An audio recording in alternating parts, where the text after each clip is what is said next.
I died of brain cancer. I was gone for 90 minutes. And I came back with the secrets of the universe.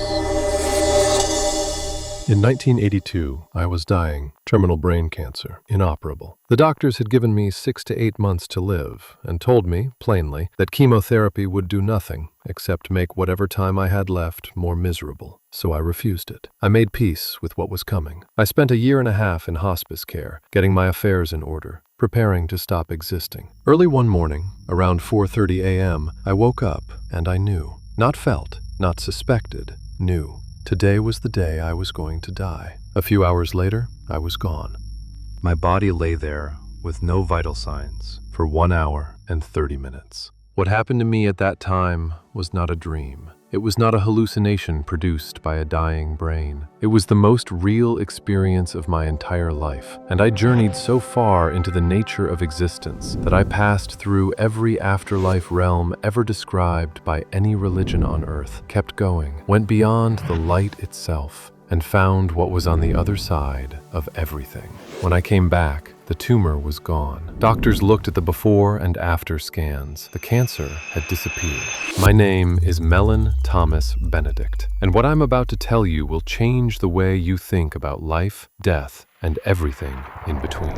I need to tell you who I was before this happened, because it matters. I was not a religious man. I was not someone waiting to be confirmed in a belief system. If anything, I had gone in the opposite direction. I had spent years in the 1970s absorbing every piece of information I could get my hands on: world religions, philosophy, science, cosmology, the history of human thought about what we are and why we're here. I became what you might call an information obsessive. I read everything, and the more I read, the more despondent I became. Because what I kept finding, underneath all the different systems and stories, was the same pattern. Humanity seemed to be on a trajectory toward destruction, the environmental damage, the wars, the history of cruelty and short-sightedness that ran through our species like a thread. I started to feel that maybe human beings were a mistake, that we were a cancer on the planet, that the Earth might be better off without us. I was an artist, stained glass primarily. It was how I made my living and how I made sense of the world. But the darkness in my thinking had crept into everything. By the time I got the diagnosis, I had been living in a kind of spiritual despair for years. The brain cancer almost felt like a conclusion, so I refused the treatment that wouldn't work, and I spent a year and a half making peace with dying.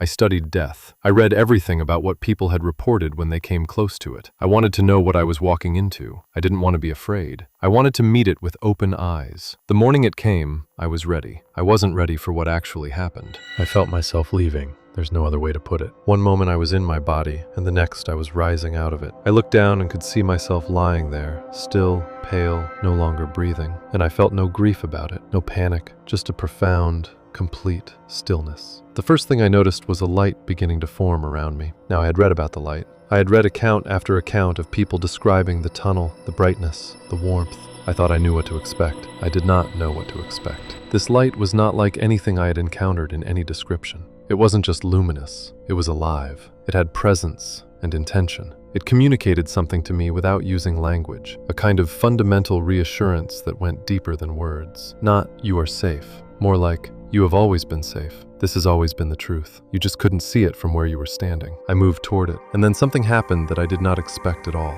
I stopped, because something else appeared. Between me and the light, a form began to take shape, a face, a being, and I recognized it, not as someone I had met, but as something I had known about my whole life through the weight of inherited human imagery. It was a Christ-like figure, radiant, deeply loving, waiting. But I had questions. I had spent years with questions, and suddenly here I was at the threshold of whatever was on the other side, and I was not willing to just cross it without asking them. So I asked. And what happened next was something I have spent the rest of my life trying to explain. The being didn't answer me the way a person answers a question. What happened was more like a download, a sudden, total access to information. Not information the way we experience it here, word by word, concept by concept, slowly assembled into understanding. This was simultaneous, everything at once, as if the answers to every question I had ever had were simply present, all at the same time. And all I had to do was be still enough to receive them. I was taken through what I can only describe as realms. I moved through layers of existence. I passed through every afterlife that human beings have ever described, and I mean that literally. every religious tradition, every cultural vision of what comes after death. I passed through all of them. Heaven as Christianity imagines it, the bardos of Buddhist cosmology, the fields of other traditions. All of it was real, all of it was there. And then I kept going. I went beyond the light. I went past everything that could be called a realm or a place. I went into what I can only describe as the void, the pure, undifferentiated nothingness that exists before creation, before the Big Bang, before any of it. And here is where language completely breaks down, because what I found in the void was not nothing. It was everything, compressed, potential, unformed, but utterly alive, the source of all that exists. And it was not cold or empty or frightening. It was the most loving thing I have ever encountered, more loving than anything that exists inside the universe it created. We were intended. I also understood something about my own darkest beliefs, the despair I had carried about humanity, the feeling that we were a mistake, a cancer on the earth. I was shown something that obliterated that belief completely. I was shown the light that exists inside every human being, not metaphorically. I saw it. Each person carries within them a core of light that is connected directly to the source. No matter what they have done, no matter how lost they appear from the outside, the light is there, untouched, permanent. No human being is beyond it. No human being is without it. I wept. Or whatever the equivalent of weeping is when you no longer have a body. I also asked about reincarnation. The answer I received was complex, and I will do my best to summarize it. Yes, we return, but not in the simple, linear way most traditions describe. The soul's journey through lives is not a punishment or a climb toward perfection. It is more like curiosity, existence exploring itself through different perspectives, each life a different angle on what it means to be conscious. I asked to stay, and I was told, "Your time is not finished. You have things to bring back." Coming back was the hardest thing I have ever done. Not because it was painful, though re-entering a physical body after where I had been is a jarring transition in ways I cannot fully convey, but because of what I was leaving behind, the total peace, the total knowing, the absence of confusion and fear, and the grinding weight of being a physical creature in a world that doesn't always make sense. I did not want to leave, but I came back. And when I opened my eyes, the hospice workers were around me. They had been monitoring my body the entire time. 1 hour and 30 minutes had passed with no vital signs, no heartbeat, no brain activity, nothing. And now I was awake. The second remarkable thing came later. When I went back to my doctors, they ran new scans. The tumor was gone, not reduced, not responding to a treatment I had refused, gone. The doctors who had told me I would definitely die, that my cancer was inoperable, that no intervention would help, those same doctors looked at new imaging and confirmed that the inoperable brain tumor that had been clearly visible on my scans before I died had completely disappeared. Whatever the explanation, the evidence was in the scans. I was alive, the cancer was gone, and I had come back with something. The information I received during those 90 minutes did not fade when I returned. That is one of the things that distinguishes what happened to me from a dream or a hallucination. Dreams dissolve.